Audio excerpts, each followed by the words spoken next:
बिस्मिल्लाहिर्रहमानिर्रहीम। अस्सलाम वालेकुम 3 क्लास। मैं आपकी साइंस की टीचर।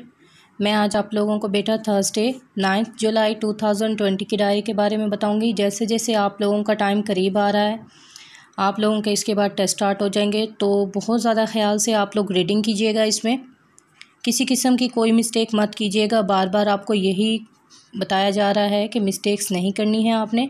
सब्जेक्ट है आपका science, lesson number 14, page number 77। पिछली वीडियो में मैंने आप लोगों को पेज नंबर 76 की रीडिंग करवाई थी।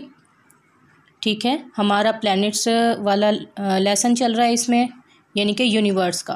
प्लैनेट्स के बारे में बताया गया है, सन के बारे में। तो अब आप लोगों को मैं अगेन इसका कुछ व्यू दूंगी जो कि आप लोगों ने करना है। बट आप लोग स्पेशली इस चीज़ का ख्याल कीजिएगा कि मीनिंग आप लोगों ने पेंसिल से लिखनी है। पेंसिल का लेड बारीक होना चाहिए। आप लोगों को जिस तरह से पता है, जब आप लोग बुक पर मीनिंग लिखते हैं तो आपकी छोटी राइटिंग होती है। जब आप कॉपी पर कोई भी चीज़ कर रहे होते हैं, जिस तरह से मैंने डेट पुट की है, यहाँ आपकी बड़ी राइटिंग हुई थोड़ी सी। अगर आप क्लास वर्क कर रहे हैं तो यहाँ पर क्लास वर्क आएगा, उसके बाद ही देना आप लोग नेक्स्ट इसका वर्क स्टार्ट करेंगे। बुक वर्क स्टार्ट है इसका अभी से ही, तो आप लोग देखिएगा। इसका बुक वर्क है ये, पेज नंबर 77 है आप लोगों का। इसमें आप लोगों को मैं बताऊंगी। अब फर्स्ट ऑफ ऑल तो आप लोग यहाँ पर डेट पुट कर लें, 9/7/2020। डे क्या है? थर्सडे है, क्लाउडी है, क्लाउडी पर टिक करेंगे। बिस्मिल्लाहिर्रहमानिर्रहीम। The 9 planets that orbit the sun are called, यानी कि अब वो कह रहे हैं, इस लाइन के सेंटेंस में कह रहे हैं कि जो 9 सियारे हैं सूरज के गिर्द जो मदार में चक्कर लगा रहे हैं, 9 सियारे जो सूरज के गिर्द मदार में चक्कर लगा रहे हैं। जिस तरह से ये देखें, ये बने हुए हैं, ये सन है। अब सन क्या है? इनका सेंट्रल पार्ट है, यानी कि मरकज़ी हिस्सा क्या है? सन है, मरकज़ी हिस्सा। अब ये इसके गिर्द क्या है? ये डिफरेंट सियारे जो हैं वो गर्दिश कर रहे हैं। ये देखें, इधर भी हैं। ये पूरा एक पेज बना हुआ है। ठीक है, इसी तरह से ये आपकी बुक पर भी है, तो आप लोग इसकी हेल्प से भी आपको समझ आ जाएगा। अब इसके नेम देखिएगा, mercury, Venus, earth, Mars, Jupiter, Saturn, Uranus, Neptune and Pluto. ठीक है, अब आप लोगों ने क्या करना है, इसके सेम यही नेम याद करने हैं जो कि आपके क्वेश्चन में भी आए हुए हैं बार बार। यानी कि ये 9 सियारे जो हैं वो सूरज के गिर्द गर्दिश कर रहे हैं, एक मदार में गर्दिश कर रहे हैं। इट टेक्स अर्थ एयर, अब वो कह रहे हैं कि अर्थ ज़मीन जो है वो चक्कर लगाती है किसके गिर्द? सन के गिर्द जब ज़मीन चक्कर लगाती है, यानी कि 365 days to travel once around the sun. ज़मीन सूरज के गिर्द एक साल में 365 दिन का चक्कर जो है वो मुकम्मल करती है, यानी कि सफ़र करती है। ट्रैवल का मतलब है सफ़र, अराउंड का मतलब है इर्द गिर्द। Planets near the sun take less time, अब यहाँ पर बात रुक रही है। प्लैनेट्स यानी कि सियारे जो हैं वो करीब हैं सूरज के, टेक लेस टाइम कम वक्त लेते हैं। सियारे जो हैं वो सूरज के करीब आने में कम वक्त लेते हैं। And planets further away take longer, और मज़ीद इससे आगे वो दूर होते हैं, यानी कि थोड़े फासले पर होते हैं लेकिन कम वक्त लेते हैं उसके पास आने में। The table below shows how long it takes each planet to orbit the sun. अब यहाँ पर एक टेबल दिया गया है जिसमें बताया गया है कि प्लैनेट कितना टाइम लेते हैं, कितने डेज़ लेते हैं सूरज के करीब आने में। मैं आप लोगों को अभी इसका टेबल दिखाऊंगी।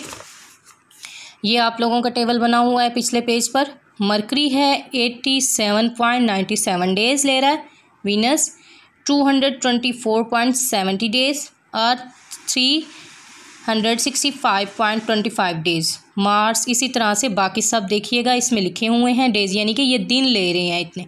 अब वही बात आगे जो मैंने अभी आपको बताई, यानी कि 365 दिन ले रही है ज़मीन सूरज के गिर्द चक्कर मुकम्मल करती है एक साल में। अब नेक्स्ट लाइन देखिएगा इसमें, द क्लोजेस्ट प्लैनेट, करीब तरीन सियारा। अब वो बता रहे हैं कि सूरज के करीब, अब देखें इसमें है सन के करीब, तो आपको लग रहे हैं ना बहुत सारे सियारे हैं, बट बहुत ज़्यादा करीब कौन सा है? उसके करीब उसकी कौन सा है? मरकरी। डायग्राम में देखिएगा, अभी मैं बता नहीं रही, डायग्राम में जस्ट आपको रिव्यू दे रही हूँ कि सन के बहुत ज़्यादा करीब कौन सा प्लैनेट है? मरकरी, उसके बाद वीनस, उसके बाद अर्थ, देन उसके बाद मार्स, जुपिटर, इस तरह से अदर। अब इसमें देखें, the closest planets to the Earth is a Mercury, यानी कि करीब तरीन सियारा कौन सा है? मरकरी है।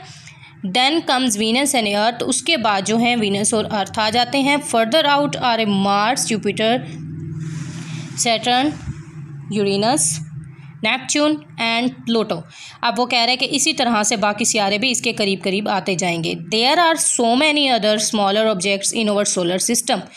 अब वो कह रहे हैं कि सोलर सिस्टम में यानी कि हमारे निज़ाम शमसी में सिर्फ सितारे नहीं हैं, उसके अलावा और भी बहुत सी चीज़ें हैं। There are so many other smaller objects, यानी कि और भी बहुत सी छोटी छोटी अशिया जो हैं वो हमारे सोलर सिस्टम में पाई जाती हैं। एक्सेप्ट प्लैनेट्स एंड स्टार्स, यानी कि इसके सिवाय, यानी कि सितारों और सियारों के सिवाय और भी बहुत सी छोटी छोटी चीज़ें हैं जो पाई जाती हैं। This smaller objects are called, अब वो बता रहे हैं कि ये छोटी चीज़ें कौन सी हैं, कॉमेट्स एंड एस्टेरॉइड्स। एस्टेरॉइड्स, ठीक है, एस्टेरॉइड्स यानी कि छोटा सियारा, छोटे सियारे यहाँ पर पढ़ेंगे आप। और कॉमेट्स का मतलब होता है दुमदार तारे। यहाँ पर इसकी उर्दू देखिएगा, masses of a ice and a dust that move around the sun, यानी कि एक छोटा सा मास का टुकड़ा होता है जो कि आइस और मिट्टी से बना हुआ होता है अक्सर। मूव अराउंड द सन, जो सूरज के गिर्द गर्दिश कर रहा होता है। ये भी एक प्लैनेट्स के अलावा ये कॉमेट्स चीज़ें पाई जाती हैं, यानी कि दुमदार तारे पाए जाते हैं जो सूरज के गिर्द राउंड में चक्कर लगा रहे होते हैं, ऑर्बिट, ठीक है। इसी तरह से आप लोग देखिएगा, ये लेसन है आप लोगों का। पेज नंबर मैंने आप लोगों को 77 की रीडिंग करवाई है अभी, तो आप लोगों ने इसी तरह से ये करनी है। इसके बाद नेक्स्ट वीडियो में मैं आप लोगों को नेक्स्ट इसका पेज करवाऊंगी।